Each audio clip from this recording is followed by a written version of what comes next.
Daniel's from Southern Company, and Matt is from American Governor. And they have their slides set up. They're going to, I think, share some slides, but then we're going to want to talk very informally. We'll pull the chairs up and just have a dialogue. So with that, is it Matt first? Okay. All right, thank you, Anna. Since I know most of the people here, as Anna said, we're going to go through our slides, but let's keep this informal. If you guys have questions, just interrupt. It's kind of loose, and we'll just kind of talk through stuff. So the idea of this presentation is that there's tons of information available on guidance on setting up governors online, and well, I shouldn't say information on guidance, but there are requirements from NERC about setting up governors online, and there's lots of information about how to run units in an isolated condition and how to tune gains and what drives stability. But there's not a lot of information on how to handle that transition and how to take units that are normally connected to the grid and are connected to the grid and running 99.something% of the time, but then have some sort of isolating event that they're then required to carry a local load. So we're going to talk about some of the challenges that brings and show some examples of what different scenarios might be. So as I said, NERC provides guidance on what is required for units that are connected to the bulk electrical system. Now, unlike in other countries that might provide clear instruction on what online gains and online response should be, in the United States, it's a little bit more left up to utilities to just tell NERC this is how our systems are operating. But they do provide guidance on minimum responsiveness and on modeling requirements. And there's a continuing discussion on increasing the online responsiveness, what that should look like. As far as tuning an isolated operation, there are countless papers on how to do PID tuning and how to do how to control an isolated system where you have one turbine controlling one load, and that's a pretty fundamentally simple task. What's not talked about, other than at a very high level, is how to handle that transition. There are some IEEE governor standards that say things such as there should be isolated gains and there should be isolated mode detection, but there's no guidance on how to set that up or how to use that. And from what we see in the practical world of converting governors, is nobody's talking about that. Nobody is saying, oh, everyone's saying we want this unit to do flow control, we want this unit to do level control, oh, and once every 5 years we might isolate. That doesn't come up, and usually we're the ones trying to pull that information out. So I want to start off by talking about some of the fundamentals of governor stability. There are a handful of parameters that at the highest level define governor stability. This isn't intended to be an in-depth analysis of this. There are a lot more finer details to this, but at the highest level, there are a few factors, and they have some constants and some names that you might be familiar with. So the biggest one is what's called machine starting time, or the inertial constant. It's basically how slow your equipment is to changing speed, which also means how much unbalance it can handle in the generation and load before it's going to change speed. How much inertia it has, how much you can have a difference before speeds are changing quickly. And there's a lot of discussion about degradation of the inertia on the grid and the effects of that, and that's what this is talking about. The next one is water starting time, and that is the inertial constant of the water in the penstock, how fast you can change the fuel. So at the highest level, those two together as a ratio, and we'll see in some more detail, really have a big impact. If you're slow to move, if you're fast to move but you're slow to change your fuel, you're going to have a hard time controlling. If you're slow to move and you can change your fuel very fast, you should be able to stay on top of that. And then tied into those are the control gains. Primarily in hydro, your proportional gains and your integral gains in a PID controller, or if it's a mechanical governor, your compensation and your reset time and your dashpot time. And then droop. Droop is, I'm not going to get too much into droop in this conversation, but I guess if the overarching idea would be that droop has a stabilizing effect through bringing compensation in and reducing, it actually reduces your gains. And one thing we'll see is that reducing your gains actually makes you more stable, but less responsive. So I want to show you a curve that some of you may have seen before if you looked at other governor governor information that's a stability curve. Please have a mouse on it, yeah. So without going into too much detail of any of the math behind this, there's a generalization that based on the ratios of some of these key parameters, the ratio of water starting time to machine starting time with your proportional gain on the y-axis and water starting time over proportional integral gain on the x-axis, as those ratios change, you're going to have differences in response. So what this is trying to show is that as those ratios put you down closer to the 0 point, you're going to have stabler response, and as you come out, you will have less and less stable response. Then right on the curve, something to keep in mind is what stability means is not that you are solid, it's that your oscillations aren't increasing. So if you are on the curve, that's not necessarily a good thing. You could be hunting. As you can see in this central line right here, response is oscillating. But once you get outside the curve, those oscillations increase in an unstable manner that will eventually lead to tripping on over-under frequency or over speeds. So through each of I want to just walk through what each of the effects of these parameters have. Increasing machine starting time, increasing inertia has a stabilizing effect by bringing points lower to the bottom. Increasing your water starting time, will have an effect of bringing you directly outside the curve.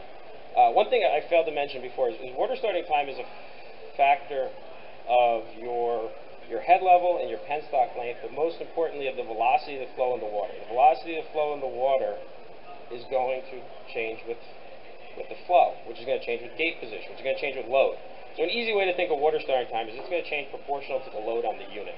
And what we'll see later on is as you load the unit up, your operating point will continue to increase towards the stability limit.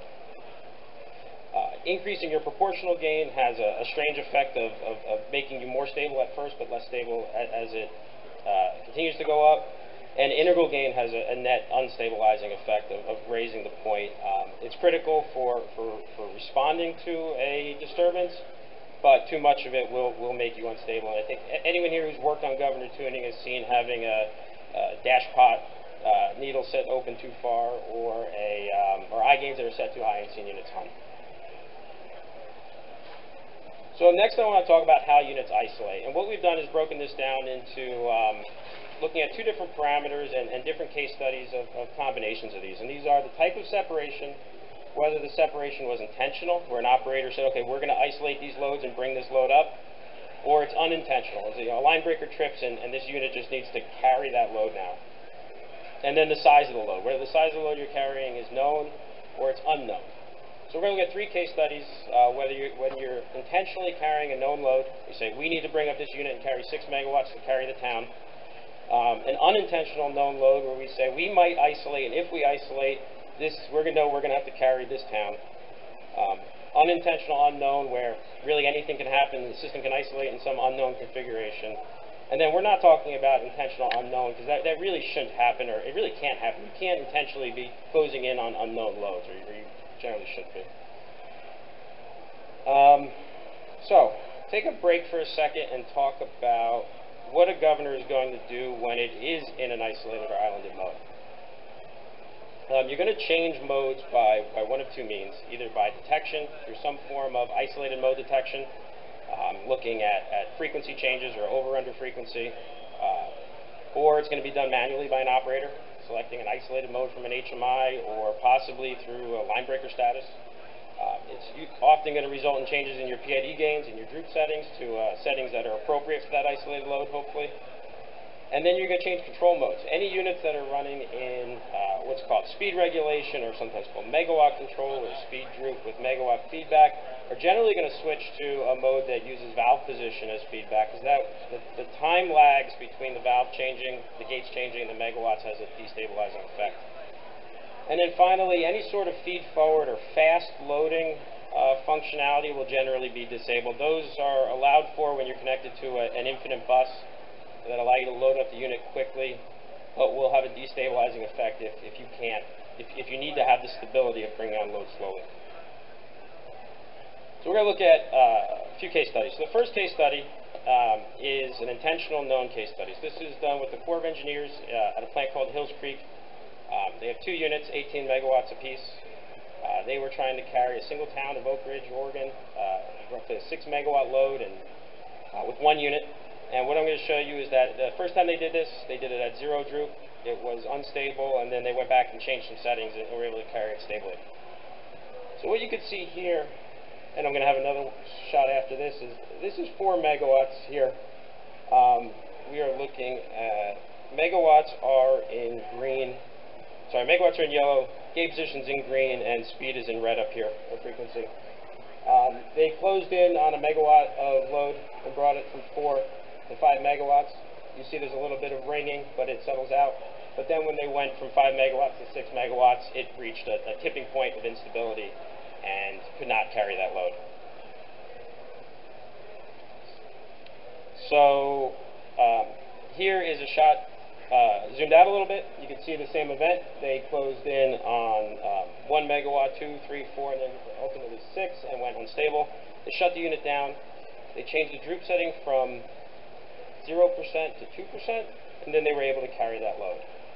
Now, why that worked is here in the green line, you can see as the water starting time is increasing, or as the load on the unit is increasing, they are steadily marching towards that stability limit. And when you go from 5 megawatts to 6 megawatts, they've then crossed that limit. By lowering or increasing the droop value, you're essentially decreasing the gains. And decreasing the gains is a stabilizing effect, and it follows those lines I showed earlier. And you can see here was 6 megawatts the orange line is 6 megawatts at various droop levels. And you can see that at 0 megawatts they were unstable. Sorry, 0% droop they were unstable, 1% droop back on the side of the line. At 2% they were well within the stability limit. Alternately, what they could have done was brought the second unit online and used it even just in spinning reserve or condensing or block loaded, just to create some additional inertia. And then they would have moved from the green line to the brown line, and they could have, without making any other changes, added more load. Since creating this presentation, I was able to talk to some of the Corps of engineers who've been working on this project, and I think they've successfully been able to carry 10 megawatts now on 1 unit by changing the gains. And from what I understand, what they had to do was take the, mainly the I gain, but take the gains down quite a bit. So the unit is less responsive to changes, but it is much more stable. So then they just need to be careful on how they're bringing that load on. So for example, if they're bringing on 10 megawatts, if they can bring, they got to make sure they're bringing it on in small chunks so they can't take it all at once. If they are bringing on 3, 4, 5 at a time, do those first when you're down here in your much more stable range, and then bring on the smaller loads as you get up higher. Yeah, question, Terry?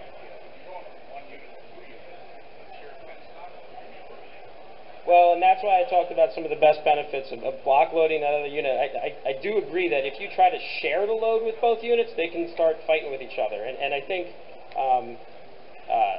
the engineers of the Corps of Engineers brought up that some of those same concerns and various other concerns where they could fight each other. You're absolutely right. That's why I said block load the other unit.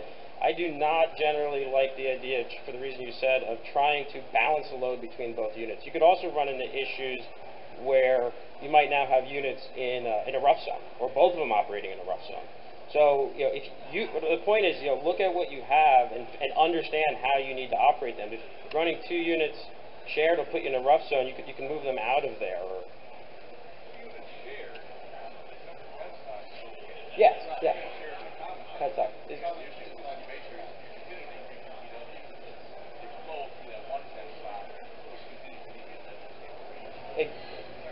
I agree. Thank you.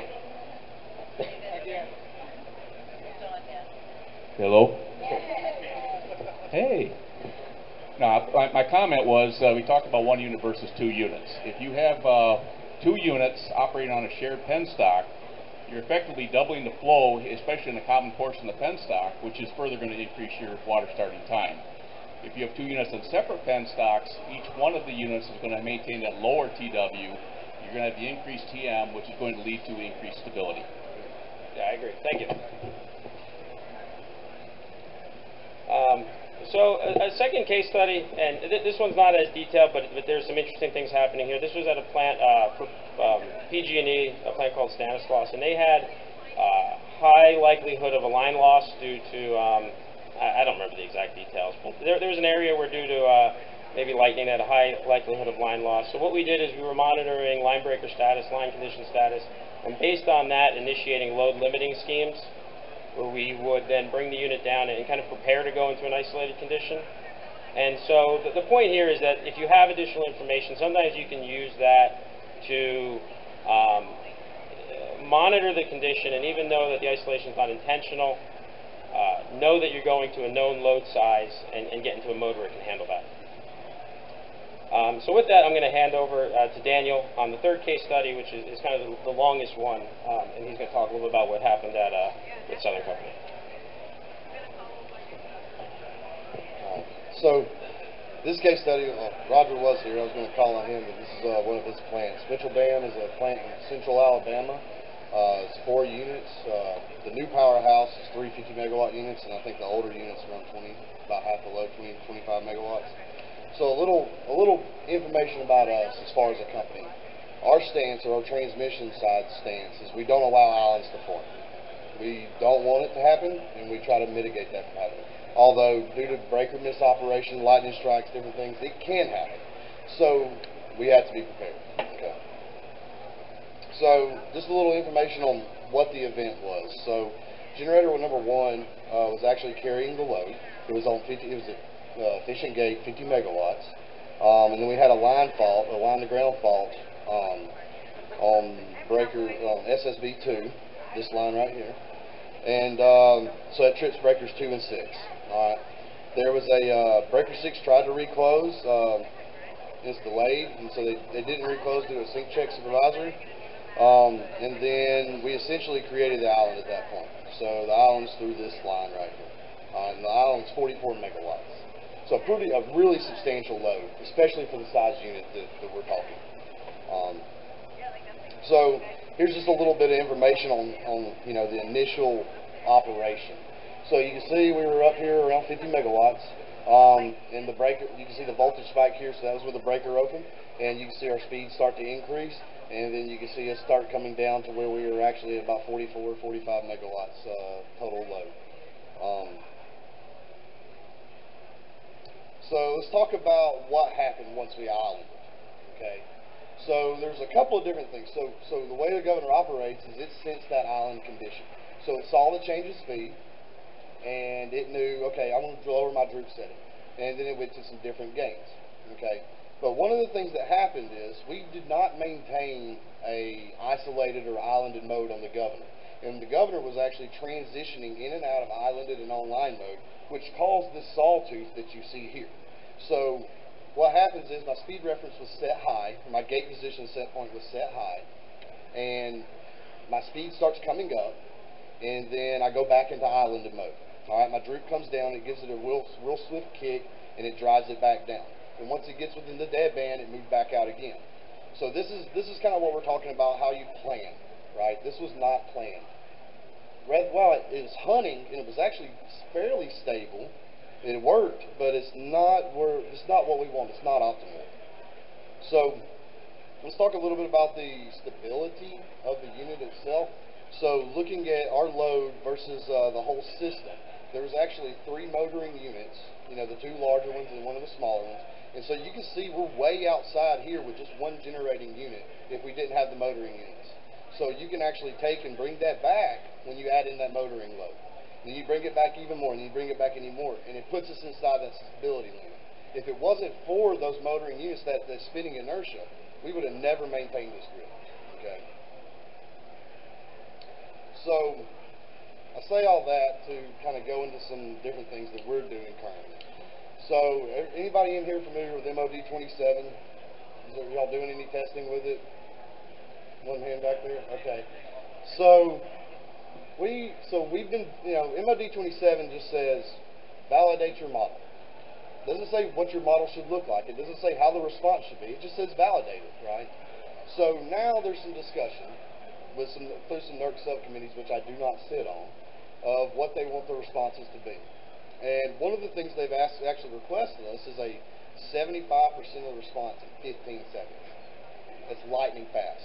It is extremely fast.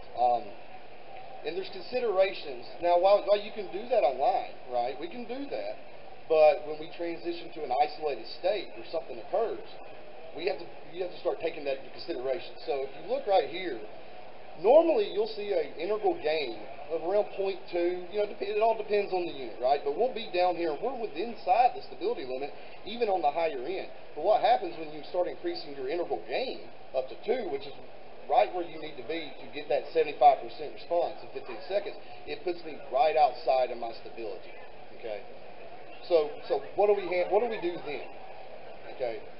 So you have to run isolated mode, and then we have to drop our gains back. Okay. So if you look at our gains on this unit, after the what I would call the hot tuning, is our isolated gains are much more conservative, right, to bring us back within inside the stability limit. So with our scenario, like I said, it worked, but it wasn't optimal, right? But we want it to be better if it ever does happen again. So what are some things we can do? Well, one of the things we're looking at is considering shortening the detection time, where we're not wanting to be outside the band as long. So that way, because we also have to consider that we're also increasing our gains here. So when an isolated event does happen, how long before we transition into those lower gains? So we're looking at shortening our detection time and decreasing the band. So right now we look for a 0.5% speed change for 2 seconds before we transition. So while it worked in this scenario, that was with the lower gains. So when we start increasing our gains, we need to be able to move quicker to stabilize it, to move it back within that stability zone. One of the things I didn't actually touch on in the first part, the island ended up collapsing. And the reason for that was our under-frequency system. So they tried to reclose the breaker, it closed in out of phase. And it caused a hard load shift that we saw, and our under-frequency relay system operated, and then what did it do? It tried to just give a hard raise on all the units to try to recover. But what it actually ended up doing, it actually brought us all the units into overspeed.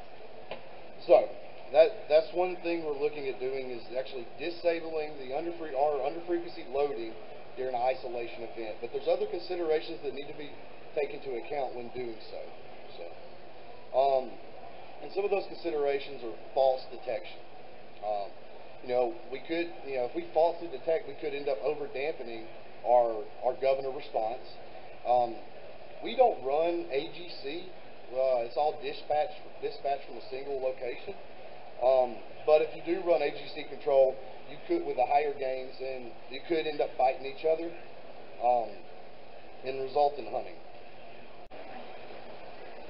So just a little bit about guidance. The best thing to do is you need to understand your units. You need to understand what possible scenarios that your plant and your system can be in, and you need to plan for these with your governor upgrade, and plan for the transitions. And if possible, try to simulate it and configure it, and then test it. We talked about a little bit about some of this, but it's tough to test these scenarios. Not everybody's going to just go island the system and create it and see if they can carry it, right? But a lot of that can be done through different modeling, like PSSE and different things. But you have to be able to validate that model too. And through some of the scenarios that we've had, we've actually been able to validate we've created the models and validated the models. And so then we can start playing around the game, see what we can do to optimize our system. And then the biggest thing is training your operators to know what happens and know how to interact with it. So, I guess we can open up for Q&A? Yeah, we got a lot of time. So. Yeah. Yeah.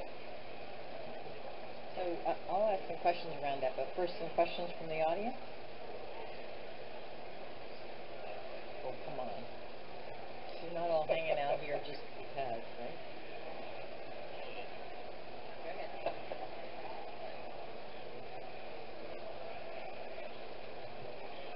Brandon Bauman with the Corps of Engineers. One technique we've used to validate these kind of scenarios is bringing, at a hydroplanet that has multiple units, bringing multiple units online, using the other ones as motors essentially. Mm-hmm. So if you can carry multiple units offline, you've created a small weak grid with a small amount of load. have, say, 4 units, you can have 3 of them online and speed no load. You now have created a 60 hertz system.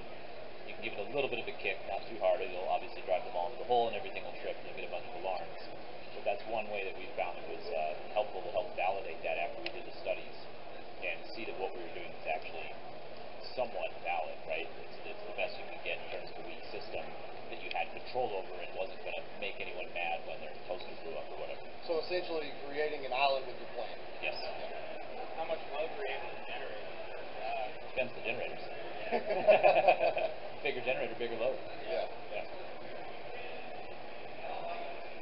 How about others? Have you all built these scenarios, done these tests? How many of? No?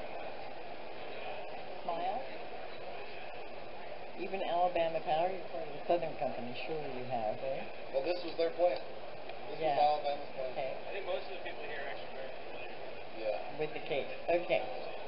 Other questions? Okay, we're going to go over your guidance. So, what you can state it. So I asked before. So how many of you have gone through various scenarios? You shared one with your operations. That's my biggest concern is that every unit, this can happen to any plant in every unit, and there doesn't seem to be a tremendous awareness about this. I mean, Terry and Shane, do you guys agree with that? Are people, your customers, talking about this and asking you how to isolate their local loads? It really depends a lot on the customers. Yeah. Yeah, what we're finding is it really depends a lot on the different customers that we have out there. Some of them are very interested in making sure that they can carry a small island to stay still when they come off the grid. There's other customers out there. My unit hasn't been islanded in 25 years, and we don't care about it. Yet as I was walking through the powerhouse, all 4 units came offline, and we were in the dark because they were doing some work up in the switch yard, and they weren't even able to maintain an island for their own powerhouse. So you might want to keep the microphone. I was going to ask. So how big a problem is this, do we think, for the industry?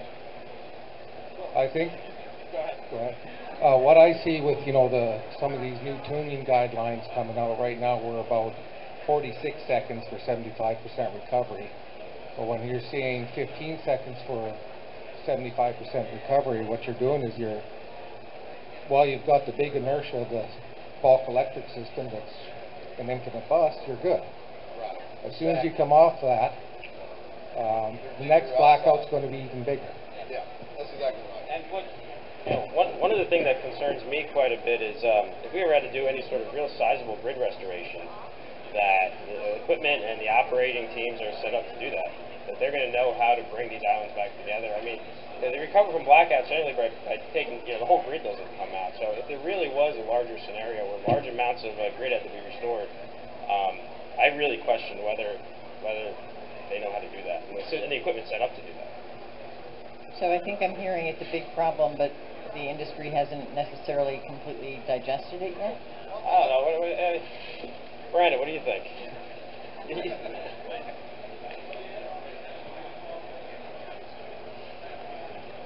The problem that we were finding was that we had requirements from our transmission operator that we weren't aware of. So our requirement inside of the plant was to close into a dead bus, which is not a black start, but that was the definition of black start that was being used and tested. So, okay, you close into a dead bus. That means nothing in terms of stability, capability, whatever. And that's when we started looking into the testing further. That I agree, it can happen. It can happen anywhere. And ideally, the goal of the grid isn't to be fast, it's to be reliable. The grid should be reliable. And there's a bandwidth of frequency you can utilize within that. And that's okay. When you're trying to maintain frequency offline, you're not going to keep the same bandwidth. It's okay to relax that a bit and recognize that things are going to be slower. You're going to have more of a transition in frequency, and let it happen. Let that be okay, because you would rather not drop the load block and start from scratch again. And that's the real scenario you're looking into. So you have to consider that with your transmission planner, you need to actually start the conversation as an owner. You need to go talk to someone that is giving you the plan and say, here's what I can do, here's what I can't do. Now write your black start restoration plan. The way it's coming right now is they're writing a plan and telling us what to do, and we haven't told them whether we can. And that's what scares me. So not to pick on you, but if one of the largest sources of generation in the Northwest is not in close communication with the grid operators, then who is? Yeah, that's what concerns me. You know, I've had leading up to today's conversation, I've had the same parts of this conversation with lots of different people. Again, not to pick, we got some guys from INL here who we're doing some work with on local grid stability in low head units, and there is all these little pockets of conversation, but there doesn't seem to be a cohesive conversation about getting all the parties together, getting the governor manufacturers together with the generation owners. I don't see anyone here from the transmission side, so the full conversation is not happening anywhere. And Terry, you were saying it's a huge problem. You want to say more? It was actually interesting seeing through the keynote, one of the keynotes, and conversations about techniques to get the transmission operating even closer to stability limit. That means you're pushing it harder and harder. One failure, and you're going to go, basically there's going to be no room to move anything in any direction, which means things are going to start to collapse and everybody's going to be on an island. So most everything we're going to see is kind of going to be unintentional. So we do tests for intentional isolation, but next everybody's going to be running into unintentional at some point. And at that point, you don't have the opportunity to take a unit and say, I'm going to block load this one or do this. Every governor is going to have to be able to support itself in whatever scenario it's in. So it's the system has to be, or all the machines have to be prepared for whatever it's going to be thrown at it going forward. And the only way to do that, especially with new conversions, is to identify what that need is and then set it up and test for it. And yeah, to be blunt, if that's not a requirement of specifications and time is not made for that, it's not going to happen. You know, we can only push so hard. So, I agree with everything said. Yeah, I think the last 2 years here, I've been pushing this whole primary frequency response. The issue is, for the bulk electric system, NERC is looking to get it to respond quickly to make sure we mitigate any possible blackouts. But once it happens, you're no longer part of the bulk electric system. NERC's not concerned about what you're doing, okay? You have to take care of yourself. If you can't control islanded, how are you ever going to get rebuilt to get back to become a system again? So telling that story that you said needs to bring all the different parties together, how's that going to get done? Who's starting that, or bringing it together? Money. You don't get paid, that's all. You get paid to make things. So, it has to happen on this side because it's neat. Well, it's either going to be that or it's either going to have to be that or a problem's going to have to occur that brings everybody together, and it gives us no other alternative.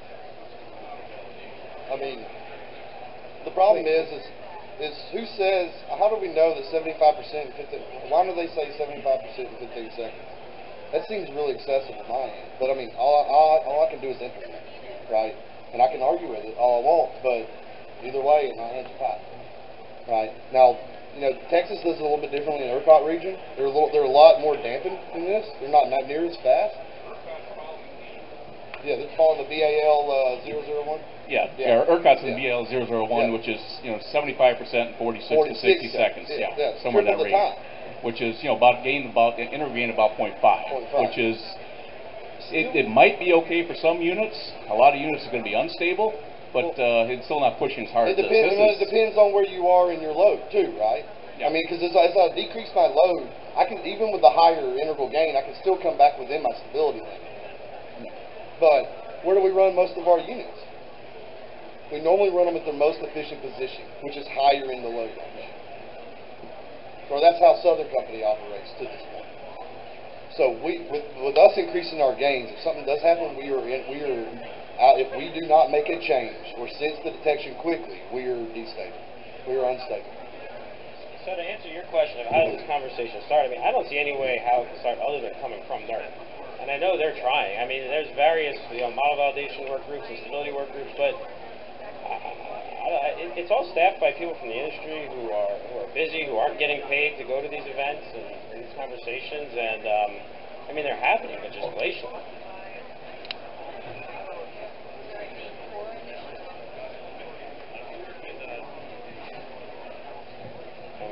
Yes, in the sense that Bonneville Power Administration is the transmission operator for Pacific Northwest, has been working with us directly. And so we've had American Governor, we've had our automatic generation control group in the same room with Bonneville Power Administration, with people that do modeling, with people that do the controls. And those are very productive conversations, but you know, there's usually not, unless you can get some sort of grant or some money carved out, that's not typically part of your business line model for money, right? There's no specific labor code for that. We have to find that money to set aside and have those conversations.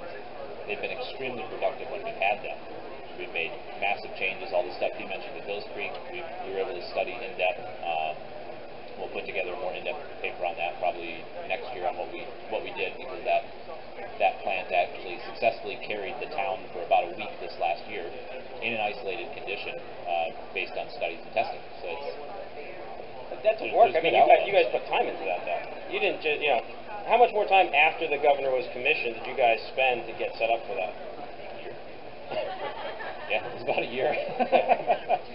Yeah. So it's a lot of stuff. Yeah.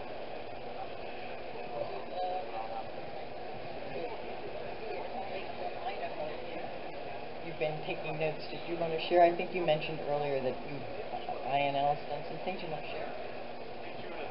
Hello. So we have been working with American Governor Company, and we have a collaboration with Idaho Horsepower. So they have some bulb turbine which is operating in low head. So what they're experiencing is there are still some of the hunting problem, because they have the wicket gate and also adjustable blade on the turbine. So when they were doing some black star testing, and they showed some of the results yesterday that they are not able to support the full load capability of the generator itself, because it's going to some of the unstable situation, and it was oscillating at a certain point of the load aggregation.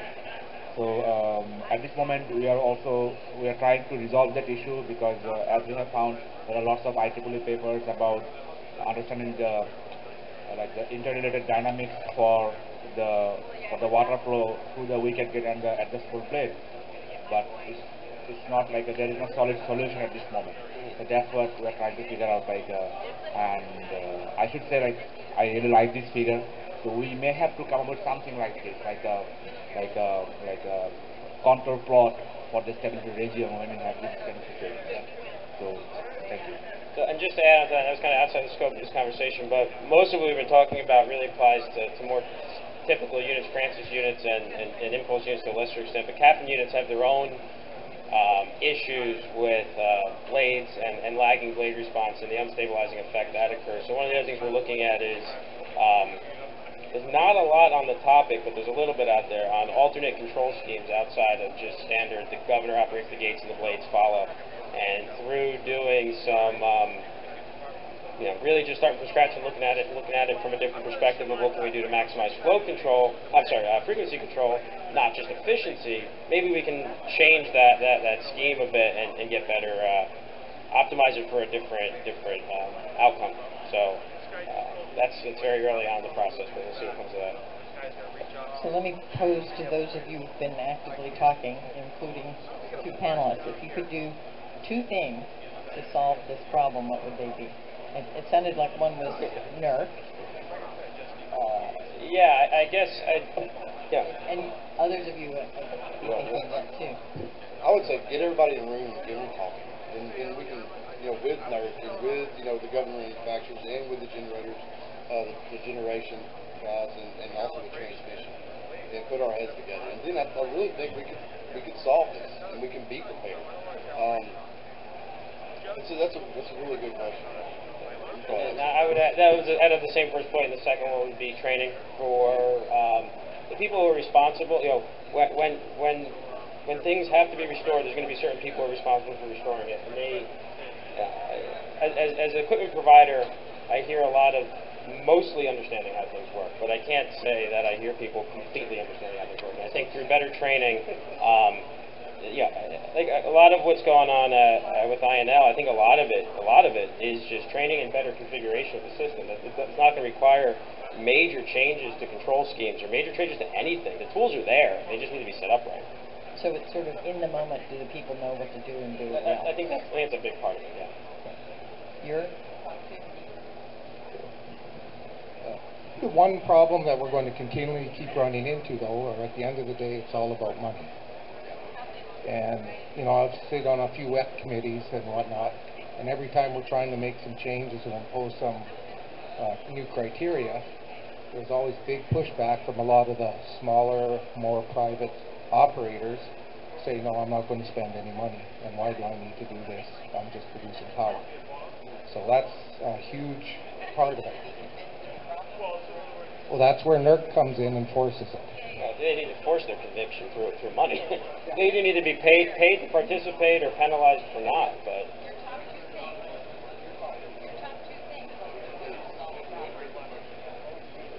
top two things that you think to do.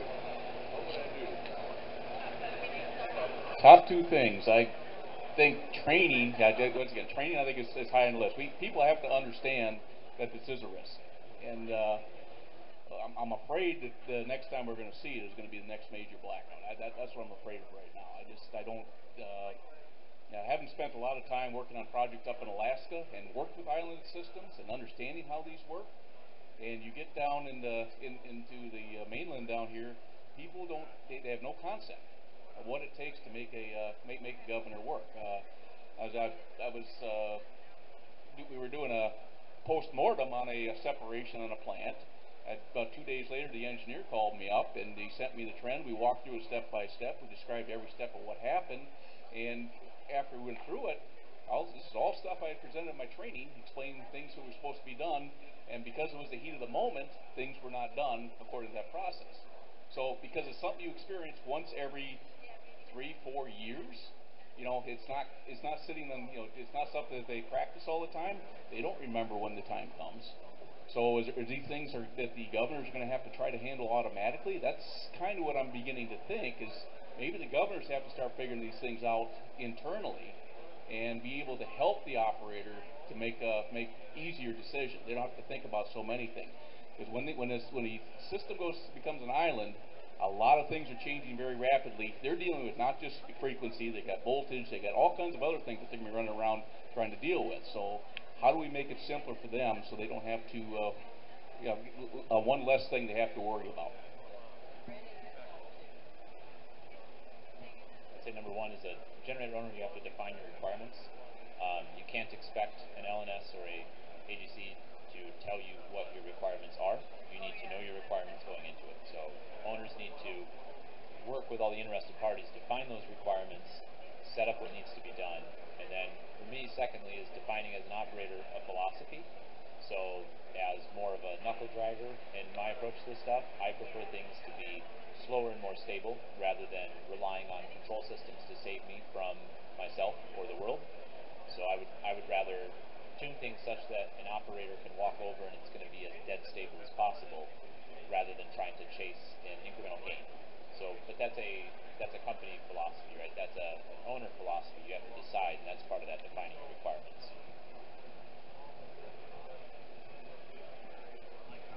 So Matt, I heard the idea of designing the governor to be able to do some of it. Is that feasible?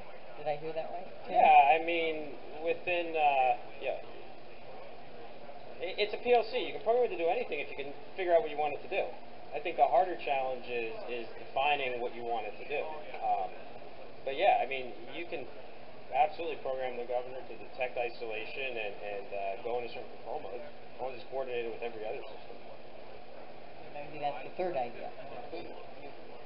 I guess the thing is how far do you want to take it into automatic? Do I want to try to do load sharing? Do I want to try and predict where my PID gains need to be to make the best system that I have? I mean, that to me is the biggest challenge. How far do we need to take it to make it completely automated? And how do you actually achieve that? Because that costs money too, right? That's not free as a generation provider. Software's free, right? Yeah. Any other questions or thoughts from the audience? You have time. Parting shots? You all want to share? John, he's trying to put you on the spot. Nothing, huh? Any other final thoughts? Thank everybody for joining and speaking up and contributing to it. I think it was really some really good conversations we've had. The same. Thank you. Thank you. Thanks for your being here. Thanks, everybody. Find them.